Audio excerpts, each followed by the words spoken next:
한국계 미국인 존 김이 트럼프를 이을 미국 차기 대통령 예비후보로 지명되었습니다. 미국 공화당은 트럼프의 후계자로 한국계 미국인인 존 김을 내정했습니다. 미국 공화당은 존 김이 밟아온 훌륭한 행적 때문에 그를 주목했습니다. 본명 조나단 용 김 40세. 한국의 출신인 그는 어린 나이에도 불구하고 믿기 힘들 정도의 경력을 쌓아온 인물입니다. 1984년 캘리포니아주 로스앤젤레스에서 태어난 그는 가난한 환경 속에서 어린 시절 제대로 된 교육을 받지 못했으며 한국계라는 사실 역시 그의 생활을 비참하도록 어렵게 만들었습니다. 하지만 그는 인종적 차별과 가난이라는 환경을 스스로 극복해가며 놀라운 성장 과정을 보여주었습니다. 그는 미국 나사 소속의 우주비행사 조종사이자 전직 의사이자 미합 중국 해군의 네이비실 요원입니다. 한국계 미국인 2세로 아르테미스 계획이 성공할 경우 한국계로는 최초로 달과 화성을 탐험하게 될 것으로 보입니다.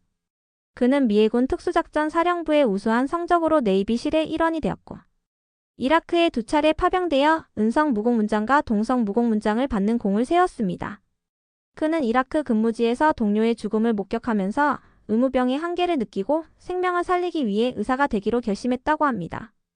샌디에이고 대학에서 수학과 학사를 졸업하고 하버드 메디컬 스쿨에서 약학 박사 학위를 받았고 보스턴 매사추세츠 종합병원 응급실과 보스턴 브리검 여성병원에서 레지던트 의사로 일했습니다.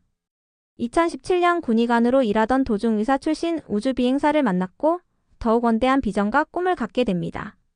나사의 우주인 프로젝트의 지원자 1000명 중에서 선발된 우주비행사 후보 13명 중 첫 한국계 미국인 우주비행사가 되었습니다.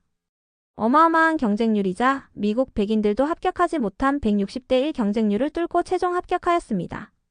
한국계 의학박사 존 김은 현재 나사에서 아르테미스 프로젝트에 참여하기 위해 미항공우주국의 화성 탐사 임무를 수행할 우주비행사로 특별히 발탁되었습니다.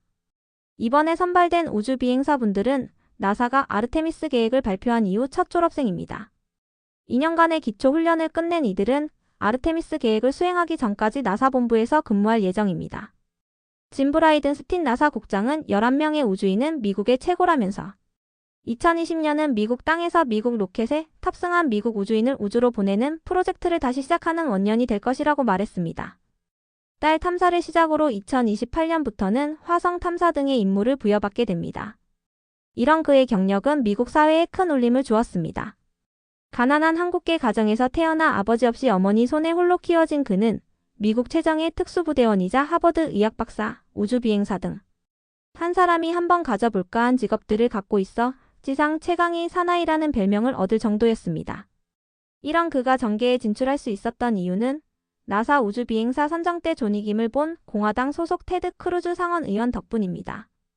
테드 크루즈 상원 의원은 한국계인 존 김이라는 인물이 가진 높은 가능성에 주목하였는데 공화당의 약점이라 할 수 있는 소수자 출신의 인물이자 미국에서 존경받는 직업을 갖는 상징과도 같은 인물이 필요했기 때문이었습니다.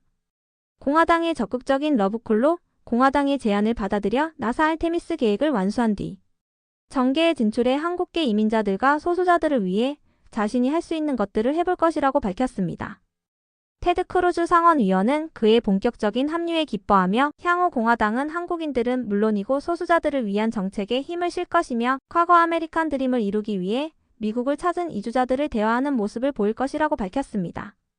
미국의 공화당은 더 넓은 외연 확장을 위해 과거와는 또 다른 전략을 구상했습니다. 트럼프는 미국 백인 계층의 지지 세력을 결집해 대통령에 당선되었지만 1차 집권 시절 민주당 소속인 조 바이든에 패배하면서 새로운 전략으로 수정하였습니다. 기존 백인 세력과 더불어 다른 세력이 있어야만 선거에 이길 수 있다는 생각을 한 것입니다. 이에 그는 소수자 중에서 인물을 찾았고 그 인물이 존 김을 알고 주목하게 되었습니다. 네이비실 특수부대에서 이라크 복무 경험이 있었던 것을 높이 평가했다고 합니다. 트럼프의 지지까지 받으면서 그는 공화당뿐만 아니라 민주당의 관심까지 받았지만 자유와 공정에 더 중점을 둔 공화당 정책을 지지하여 공화당에 가입하였습니다. 그가 지나온 과거를 보면 2002년에 술 취한 아버지가 엄마를 폭행하며 경찰과 대치하다가 아버지가 폭력적으로 저항하는 바람에 경찰 총격으로 사망하게 됩니다. 강해져서 엄마와 가족을 지키고자 최우수 고교 성적임에도 대학 진학을 포기하고 신념을 지키고자 미군에 입대합니다. 미국 최고의 특수부대인 네이비실에 합격하고 의무병 저격수 돌격병을 혼자 다하며 이라크 등에서 100회 이상의 전투에 참전하고 셀 수도 없이 많은 공적을 세웁니다. 그가 획득한 훈장으로는 먼저 미국 최고 전쟁 영웅 칭호를 획득하였고 은성 무공훈장, 동성 무공훈장, 해군 해병대 공로훈장 등입니다. 가장이 된 존이 김은 국가를 지키기 위해 슈퍼솔저가 되었고 동료를 지키기 위해 의사가 되었으며 인류 미래를 위해 달기지 우주인이 된 것입니다. 한국계 미국인 존이 김의 미래에 영광이 있길 바라며 앞으로 미래 훌륭한 미국의 지도자로 성공하여 한국인의 저력과 위대함을 전 세계에 알리는 큰 인물이 되기를 기원하며 한국인으로 큰 지지를 보냅니다. 감사합니다. 지금까지 사연 읽어주는 여자였습니다. 구독과 좋아요는 사랑입니다.